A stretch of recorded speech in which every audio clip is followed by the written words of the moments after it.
ನಿಮಗೆ ಬರ್ತ್ಡೇ ದಿವಸ ಅಥವಾ ನಿಮ್ಮ ಯಾವುದಾದ್ರೂ ಮದುವೆ ಆ್ಯನಿವರ್ಸರಿನೋ ಮತ್ತೊಂದು ದಿವಸ ನಿಮಗೊಂದು ಕರೆ ಬರುತ್ತೆ. ಕರೆ ಬಂದುಬಿಟ್ಟು, ಸರ್ ಇವತ್ತು ನಿಮ್ಮ ಹುಟ್ಟುಹಬ್ಬ, ದಯವಿಟ್ಟು ನಮ್ಮ ಈ ಸಂಸ್ಥೆಗೆ ಎನ್ ಜಿ ಒಗೆ ಮಕ್ಕಳಿದ್ದಾರೆ, ನಾವು ಅನೇಕ ಮಕ್ಕಳನ್ನು ಸಾಕ್ತಾ ಇದ್ದೀವಿ, ನೋಡಿ ಈ ಫೋಟೋ ಕಳಿಸ್ತೀನಿ, ಈ ಮಕ್ಕಳಿಗೆ ಒಂದೊತ್ತಿನ ಊಟ ಕೊಡಿ, ಒಂದೊತ್ತಿನ ಊಟಕ್ಕೆ 2,000 ರೂಪಾಯಿ, ಮಧ್ಯಾಹ್ನದ ಊಟ ಅಂತ ಅಂದರೆ 5,000 ರೂಪಾಯಿ, ನೀವು 10,000 ರೂಪಾಯಿ ಕೊಟ್ಟರೆ ಅವರಿಗೆ ಜಿಲೇಬಿ ಕೊಡ್ತೀವಿ, ಲಡ್ಡು ಕೊಡ್ತೀವಿ, ಮತ್ತೊಂದು ಕೊಡ್ತೀವಿ ಅಂತ ಹೇಳಿ ನಿಮಗೆ ಫೋನ್ ಮಾಡಿದಾಗ, ಆಮೇಲೆ QR ಕೋಡ್ ನಿಮ್ಗೆ ಕಳಿಸಿದಾಗ ನೀವು ಏನೋ ಒಂದು ಆವತ್ತಿನ ಮೂಡಲ್ಲಿರ್ತೀರಿ, ಕಳಿಸ್ಬಿಡೋಣ ಅಂತ ಕಳಿಸ್ಬಿಡ್ತೀರಿ.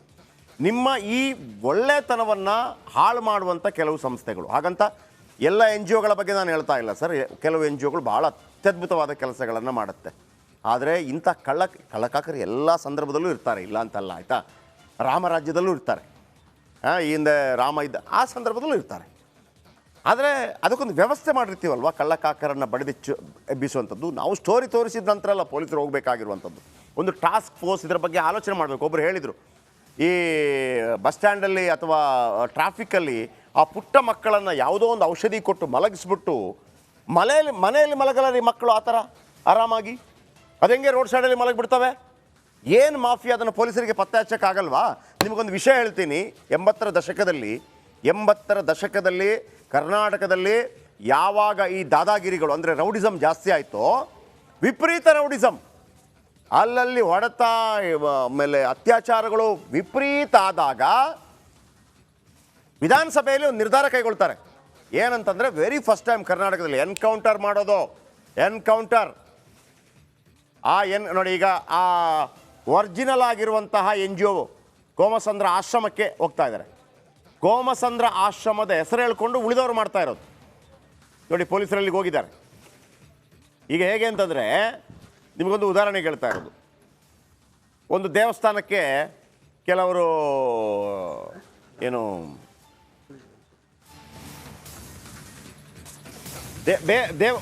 ಒಂದು ದೊಡ್ಡ ದೇವಸ್ಥಾನದ ಹೆಸರಲ್ಲಿ ಬೇರೆ ಇದ್ದವರು ನಮಗೆ ವಂತಿಗೆ ಕೊಡಿ ಅಂತ ಕೇಳಿದಾಗಿದೆ. ಇದೇ ಆಶ್ರಮದ ಹೆಸರಲ್ಲಿ ಇದು ವಂಚನೆ ಮಾಡ್ತಾ ಇದ್ದಂಥ ಗ್ಯಾಂಗ್ ಇದು. ಇದೀಗ ಅಲ್ಲಿಗೆ ಪೊಲೀಸರು ಹೋಗಿದ್ದಾರೆ.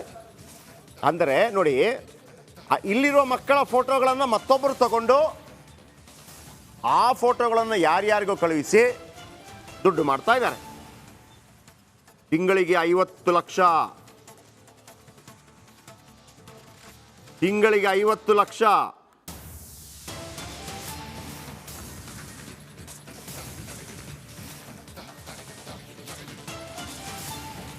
ಹಲವು ಅನುಮಾನಗಳ ಹಿನ್ನೆಲೆ ಕಾಕಿ ವಿಚಾರಣೆ ನಡೀತಾ ಇದೆ.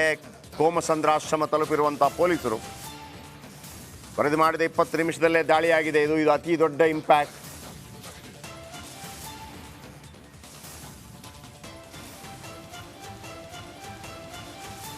ನೇತ್ರಾವತಿ ಕರೆ ಮಾಡಿದ್ದಾರೆ ಶಿವಮೊಗ್ಗದಿಂದ. ಮೇಡಮ್ ನಮಸ್ತೆ. ನಮಸ್ತೆ ಸರ್. ಹೇಗಿದ್ದೀರಿ? ಚೆನ್ನಾಗಿದೆ ಸರ್. ಮಕರ ಸಂಕ್ರಾಂತಿ ಹಬ್ಬದ ಶುಭಾಶಯಗಳು ತಮಗೂ ಸರ್. ಇಂಥ ಜಾಗೃತಿ ಮೂಡಿಸುವಂತ ಕಾರ್ಯಕ್ರಮ ನಿಮ್ಮ ರಿಪಬ್ಲಿಕ್ನಾಗ ಬರ್ತಾ ಇರೋದು ತುಂಬಾ ಸಂತೋಷ. ಜನರು ಇನ್ನೂ ಜಾಗೃತಿ ಹೊಂದ್ಬೇಕು ಸರ್. ವಾರಕ್ಕೊಂದು ಸರ್ ನಮ್ಮಲ್ಲಿ ಮಾತ್ರ, ನಮ್ದು ಸೊರಬ ತಾಲೂಕು, ಶಿವಮೊಗ್ಗ ಜಿಲ್ಲೆ. ಗೊತ್ತಾಯ್ತು. ಮತ್ತೆ ಮನೆ ಮನೆಗೂ ಬಂದು ನಾವು ಸಂತೋಷ ಶಾರದಾ ಅನಾಥಾಶ್ರಮ ನಿನ್ನಿಲ್ದು ಮೊನ್ನೆ ಬಂದಿದಾರಪ್ಪ. ಅದು ಕಾರ್ನ ತಗೊಂಡು ಅವ್ರು ಬಟ್ಟೆ ಕೇಳ್ತಾರೆ, ಆಮೇಲೆ ಔಷಧಿಗೆ ಗೌರ್ಮೆಂಟ್ ಆಸ್ಪತ್ರೆ ಇರೋದು ಏನಕ್ಕಪ್ಪ ಪುಕ್ಷಟೆ ಕೊಡೋದಕ್ಕೆ, ಔಷಧಿಗಳನ್ನ ಕೊಡೋದಕ್ಕೆ ಗೌರ್ಮೆಂಟ್ ಎಲ್ಲ ಸಪ್ಲೈ ಐತಿ. ನೀವ್ ಯಾಕೆ ಅವ್ರಿಗೆ ಔಷಧಿ ಕೊಡೋದಕ್ಕೆ ದುಡ್ಡನ್ನ ಎತ್ತಾಕ್ ಬಂದಿದ್ದೀರಾ ಅಂತ ಕೇಳಿದೆ ಸರ್ ನಾನು. ಆಮೇಲೆ ಅವ್ರಿಗೆಲ್ಲ ಸಾರ್ತಾರ ಮೈಕ್ ಹಾಕೊಂಡು ಹಳ್ಳಿಗೂನು ಎಲ್ಲ ಪಕ್ಕಕ್ಕೆ ಸೆಂಟ್ರ್ ಪ್ಲೇಸ್ ನಮ್ದು ಆನೋಟಿ. ಇದೆಲ್ಲ ಗೊತ್ತಾಗ್ತತಿ. ಹಂಗ ಅವರು ಗಮನಿಸ್ಬೇಕು. ಈಗ ಏನಾಗ್ತೈತಿ ಗೊತ್ತಾ ಸರ್, ನಮ್ದು ಹಳ್ಳಿ ಆಗ್ತತಿ. ನಾವು ಹೆಣ್ಮಕ್ಳು ನಾವು ಸ್ಟೇಷನ್ಗೆ ಫೋನ್ ಮಾಡಕ್ಕೂ ಹೆದರ್ತೀವಿ. ಬೇಕಾದಷ್ಟು ಜನ ಸ್ವಲ್ಪ ರಾಜಕೀಯದವ್ರು ಇರ್ತಾರ ಅಥವಾ ವಿದ್ಯಾವಂತರು ಇರ್ತಾರ, ಅವರೆಲ್ಲ ತಿಳಿಸ್ಬೇಕಪ್ಪ. ಬರೀ ಇಂಥದ್ದು. ಆಮೇಲೆ ಸಿದ್ಧಗಂಗಾ ಮಠ ಅಂತ ನೋಡ್ರಿ, ಸಿದ್ಧಗಂಗಾ ಮಠದಿಂದ ಅಂತ ಇದನ್ನ ಹಾಕೊಂಡ್ ಬರ್ತಾರ ಸ್ವಾಮಿ. ಕರೆಕ್ಟ್, ಅದೇ ನಾನು ಹೇಳಿದೆ. ಈಗ ಸಿದ್ಧಗಂಗಾ ಮಠ ಯಾವ ಸಂದರ್ಭದಲ್ಲಿ ಹೋದ್ರೂ ಕೂಡ ಊಟ ಸಿಗುತ್ತೆ ಅಲ್ಲಿ ಅಲ್ವಾ? ಯಾವುದೇ ಮಕ್ಕಳು ಜಾತಿ ಮತ ಭೇದ ಇಲ್ಲದೆ ಅಲ್ಲಿ ಪಾಠ ಪ್ರವಚನ ಮಾಡ್ಬೋದಲ್ವಾ? ಎಲ್ಲ ಮಕ್ಕಳಿಗೆ ವಸತಿ ಊಟ ವಿದ್ಯೆ ತ್ರಿವಿಧ ದಾಸೋಹಿ. ಈಗ ಇನ್ನೊಬ್ರು ಏನ್ ಮಾಡ್ತಾರೆ ಅಂತಂದ್ರೆ, ನೋಡಿ ನಮಗೆ ವಂತಿಗೆ ಕೊಡಿ, ದುಡ್ಡು ಕೊಡಿ, ನಾವು ಸಿದ್ಧಗಂಗಾ ಮಠಕ್ಕೆ ಹಾಕ್ತೀವಿ ಅಂತ ಹೇಳುವಾಗ ನಮಗೇನಾಗುತ್ತೆ, ನಾವು ಕೊಟ್ಟು ಬಿಡ್ತೀವಿ, ನಮ್ಗೆ ಗೊತ್ತಾಗಲ್ಲ. ಕೆಲವು ಫೋಟೋಗಳು ಸ್ವಾಮೀಜಿ ಫೋಟೋಗಳೆಲ್ಲ ಮಾಡಿಬಿಟ್ಟು ಇದೇ ಥರ ಇವರು ಮಾಡ್ತಾ ಇರುವಂಥದ್ದು. ಕೊಮ್ಮಸಂದ್ರದಲ್ಲಿ ವಿಚಾರಣೆ ನಡೀತಾ. ಥ್ಯಾಂಕ್ ಯು ನೇತ್ರಾವತಿ ಅಮ್ಮ, ಥ್ಯಾಂಕ್ ಯು. ಕೊಮ್ಮಸಂದ್ರದಲ್ಲಿ ವಿಚಾರಣೆ ನಡೀತಾ ಇರುವಂಥ ದೃಶ್ಯಾವಳಿಗಳನ್ನು ನೀವು ಈಗ ಗಮನಿಸ್ತಾ ಇದ್ದೀರಿ.